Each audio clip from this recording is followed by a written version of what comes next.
Selamat berjumpa saudaraku yang kekasih. Kita masih pada seri penyembuhan ilahi dengan topik hikmat dari realita Ayub, yaitu bila mana penderitaan menimpa umat Tuhan.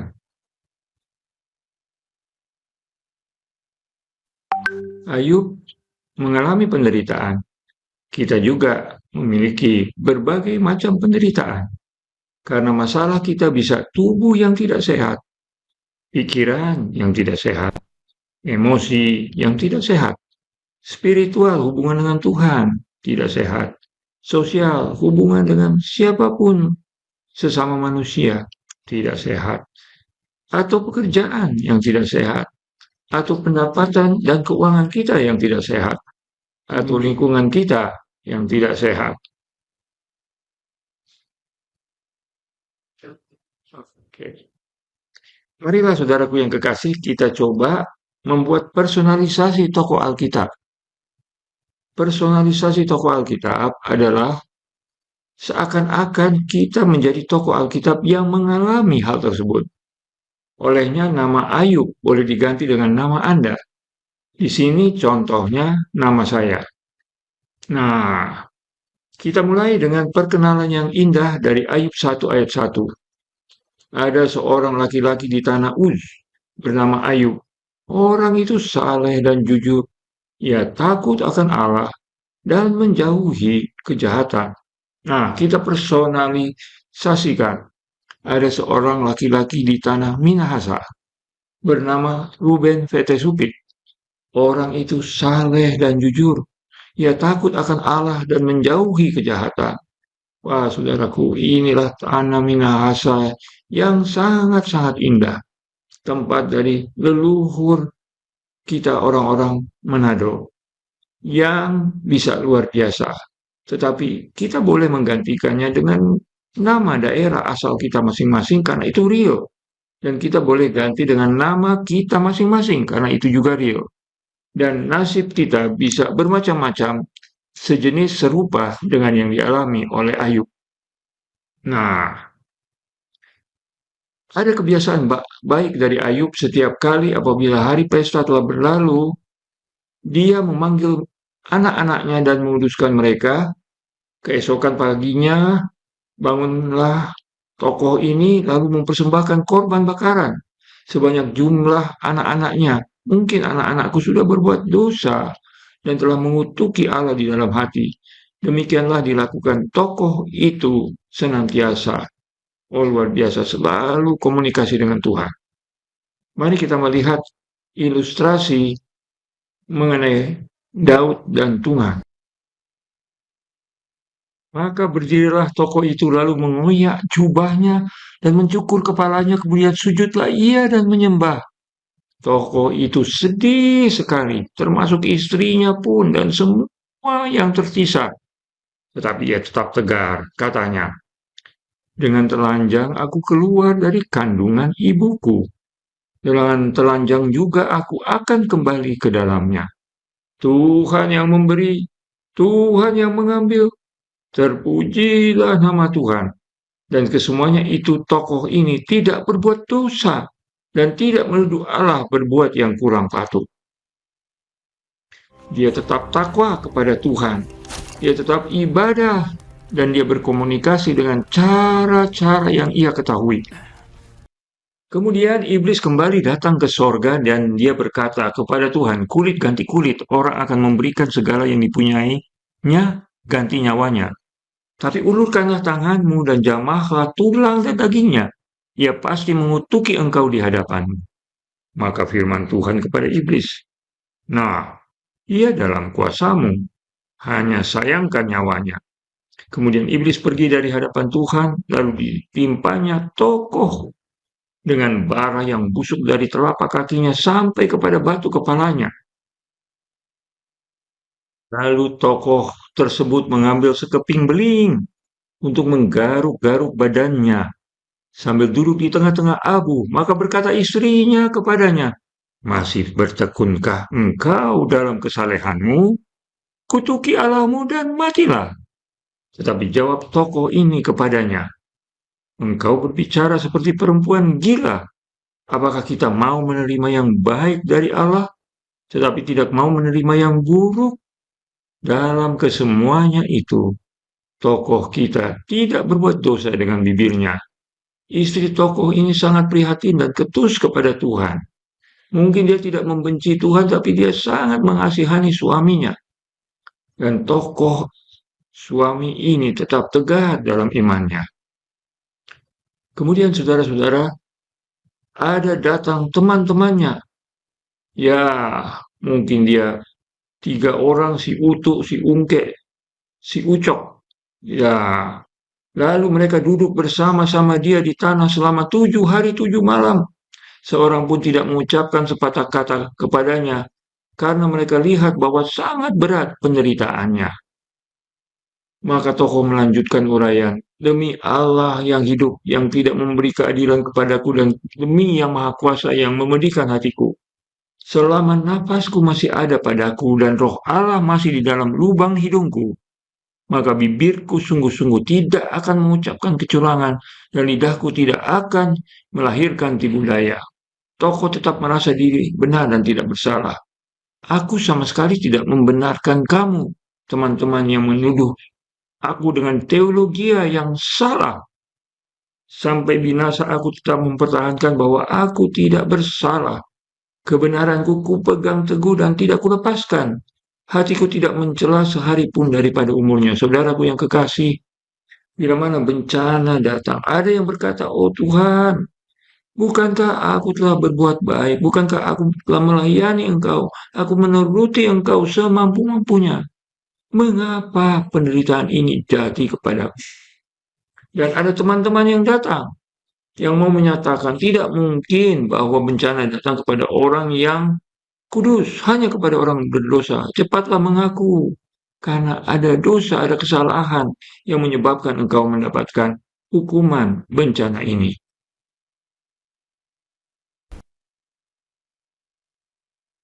Setelah itu Tuhan datang dan menantang tokoh ini.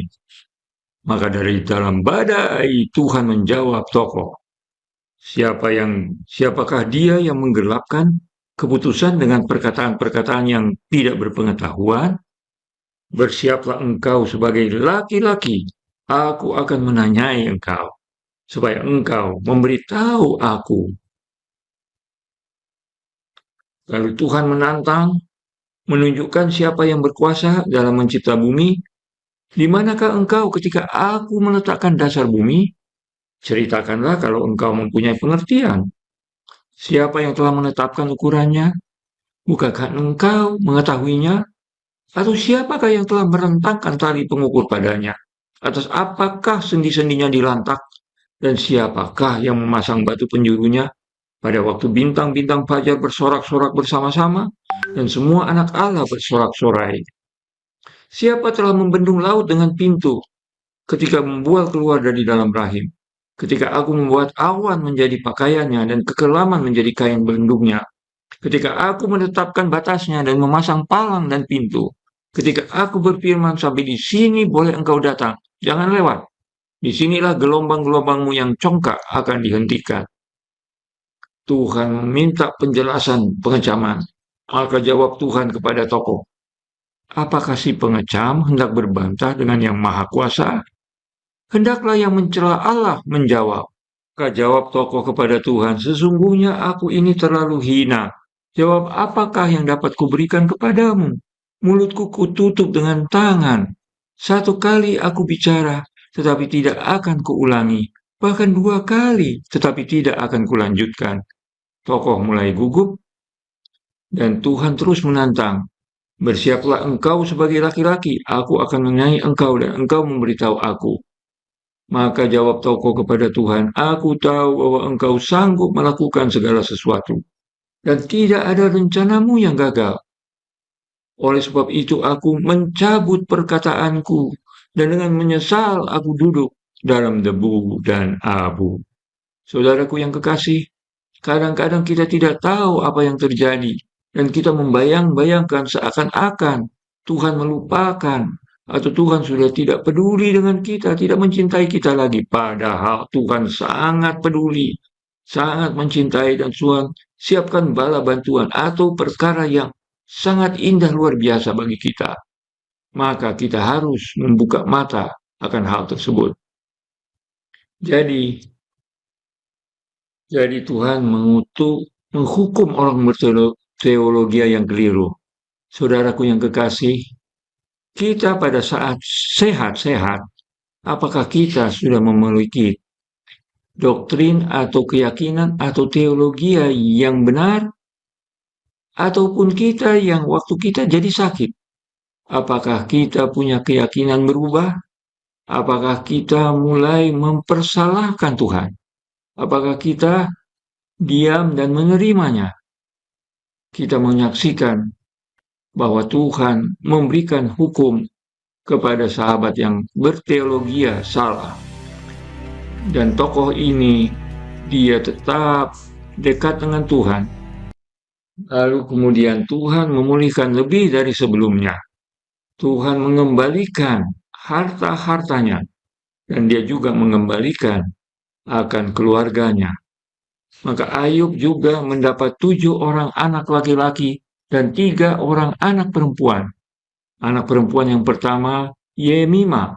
Kedua, Kesia. Yang ketiga, Keren Hapuch. Di seluruh negeri tidak terdapat perempuan yang secantik anak-anak tokoh. Dan mereka diberi ayahnya milik pusaka di tengah-tengah saudara-saudaranya laki-laki. Sesudah itu Toko masih hidup 140 tahun lamanya. Ia melihat anak-anaknya dan cucu-cucunya sampai keturunan yang keempat. Maka matilah Toko kekasih Allah, tua dan lanjut umur. Saudaraku yang kekasih, kita mungkin mengalami keadaan yang mengerikan, yang menakutkan. Yang itu adalah realita, tetapi tunggu sejenak. Tuhan tidak akan berlama-lama membiarkan. Dia akan memberikan kelegaan dan jalan keluar bagi kita sekalian.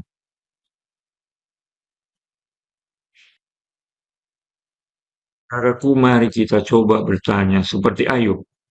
Apakah Tuhan bersalah dalam mengizinkan penderitaan menimpa saudara?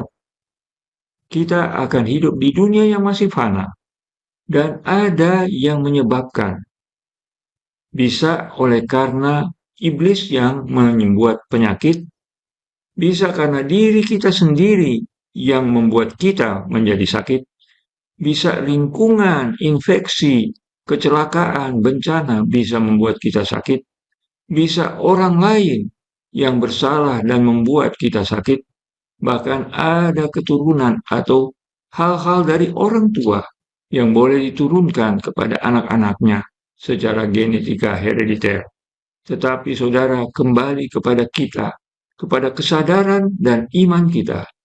Apakah Tuhan bersalah dalam mengizinkan penderitaan kita ini? Tidak, tidak, tidak. Tuhan tidak pernah bersalah.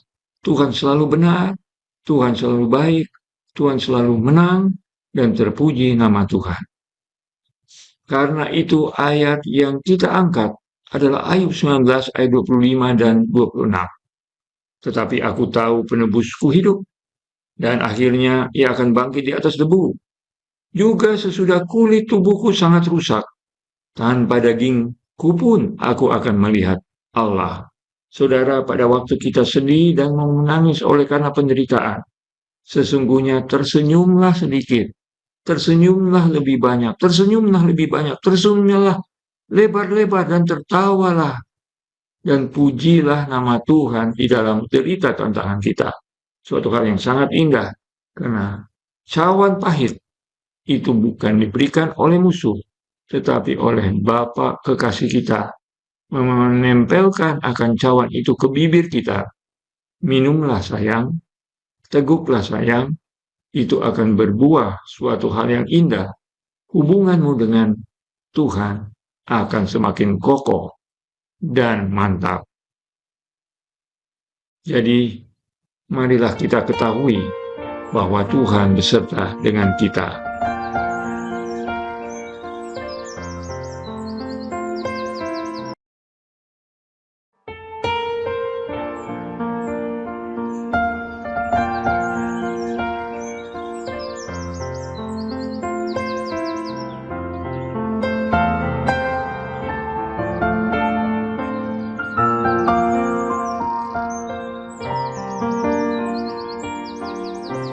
Sering kau bertanya tentang air mata